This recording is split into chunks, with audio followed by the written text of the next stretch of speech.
अऊज़ु बिल्लाहि मिनश शैतानिर रजीम। बिस्मिल्लाहिर रहमानिर रहीम। सबक number 15 meme साकिन के क़वाइद। नून साकिन और तनवीन के क़ायदे हम पढ़ चुके। अब ये मीम साकिन के क़ायदे हैं।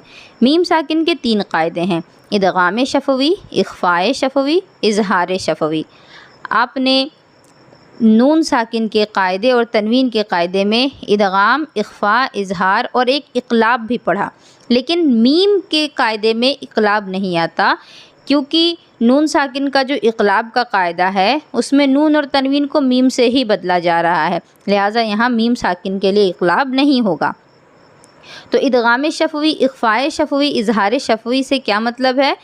ये भी इदगाम, इख़फ़ा और इज़हार है, लेकिन ये शफ़वी का जो लफ्ज़ है ये इसलिए लगाया गया क्योंकि ये होंठों से अदा होंगे। यहाँ जो इदगाम होगा वो होंठों में होगा और जो इख़फ़ा होगा, जो इज़हार होगा, सब का सब होंठों से होगा, क्योंकि मीम का जो मखरज है वो हमारे होंठों से है।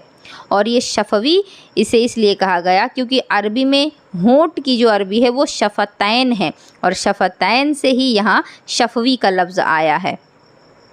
अब इदगाम शफ़वी क्या है? मीम साकिन के बाद दूसरी मीम आ जाए तो मीम साकिन में इदगाम शफ़वी होगा, यानी गुन्ना करेंगे। मीम साकिन के बाद दूसरी मीम आ जाए, आप मश्क में देख सकते हैं, अंतुम मुज़लिमून, यहाँ मीम साकिन मौजूद है और मीम साकिन के बाद जो दूसरा हर्फ है वो भी मीम ही है। तो मीम साकिन के बाद जब दूसरी मीम आए, आप कहीं पर भी देखें, जहाँ कहीं भी मीम साकिन के बाद दूसरी मीम आ रही है, ये आपको साफ साफ समझ जाना है कि हमें यहाँ इदगाम करना है, इदगाम शफ़वी। और पढ़ने का तरीक़ा होगा अंतुम मुज़लिमून। यहाँ चूँकि नून साकिन का भी इख़फ़ा का क़ायदा मौजूद है, इसी वजह से नून साकिन में भी हमें गुन्ना करना है और मीम साकिन में भी हमें इदगाम करना है। अब इसकी हिज्जे में बता दूँ, हमज़ा नून ज़बर अन, ता मीम पेश तुम, तुम, मीम ज़ो पेश मुज़, तुम मुद, लाम ज़ेर ली, मुज़ली, मीम वाव पेश मु, मुज़लिमू, नून ज़बरना, मुज़लिमूना। अब इसको मिलाकर जब पढ़ें तो यहाँ मीम में इदगाम होना चाहिए और वो भी इदगाम शफ़वी, तुम मुज़लिमून। और चूँकि यहाँ बताया गया है कि मीम साकिन में इदगाम शफ़वी होगा, यानी गुन्ना करेंगे, तो गुन्ना भी होना ज़रूरी है। तुम मुज़लिमून, यहाँ नून की आवाज़ तो नाक से आएगी, नाक से इख़फ़ा करेंगे, गुन्ना करेंगे, और यहाँ मीम पर जो गुन्ना है वो होंठों से होगा। ये है आपका इदगाम शफ़वी। इसी तरह वलकुम मा कसबतुम आतैतुकुम मिन किताबिन, यहाँ भी मिन में भी इख़फ़ा होगा क्योंकि नून साकिन के बाद हुरूफ़ इख़फ़ा मौजूद है। फ़हुम मुक़महून। अब अगला इख़फ़ाए शफ़वी, मीम साकिन के बाद हरफ़ बा आ जाए तो मीम साकिन में इख़फ़ाए शफ़वी होगा, यानी गुन्ना करेंगे। इदगाम में भी आपको गुन्ना करना था, इख़फ़ा में भी गुन्ना करना है।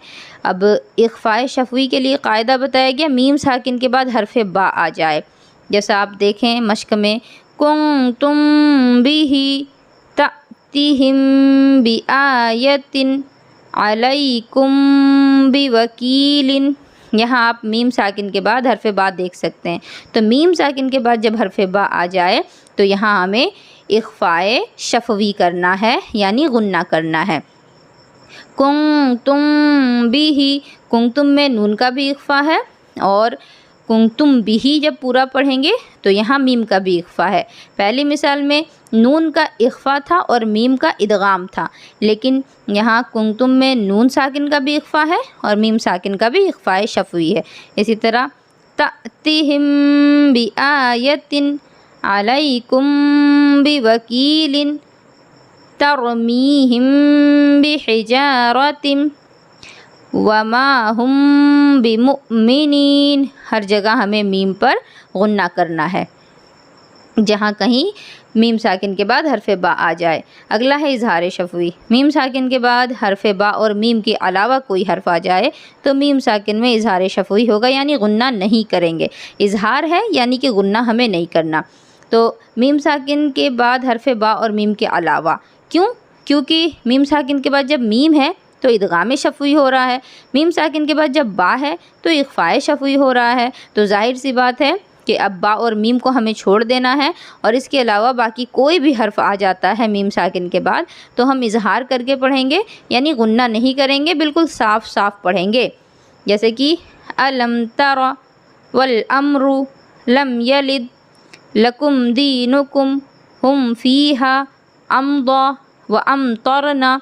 इस तरीके से इस पूरे सबक में हमें इदगाम शफवी, इख्फा शफवी और इजहार शफवी का ख्याल रखना है। और हिज्जे भी जिस तरीके से मैं बताई हूँ उसी तरीके से बिल्कुल आराम से आपको करना है। जैसे मैं इसकी हिज्जे करके बता दूँ आपको, क्योंकि ये थोड़ा बड़ा कलमा मुझे दिख रहा है। तारा ज़बर तर, मीम या ज़ेर मी, तर मी, हा मीम ज़ेर हिम, तर मी हिम, बा ज़ेर बी, हा ज़ेर ही, बिही, जीम अलिफ ज़बर जा, बिहिजा, रो ज़बर र, बिहिजार, ता दो ज़ेर तिन, बिहिजारतिन, तरमीहिम बिहिजारतिम। अगर आपने गौर से सुना है मुझे पढ़ते हुए तो आपको ये मालूम हुआ होगा कि तरमीहिम बिहिजारतिम, यहाँ दो दो हुरूफ मद्दा हैं और उन दोनों को मैंने मद किया। मीम या ज़ेर मी जो है यहाँ या साकिन से पहले ज़ेर मौजूद है तो या मद्दा, और जीम अलिफ ज़बर जा यानी अलिफ से पहले ज़बर मौजूद है तो अलिफ मद्दा है।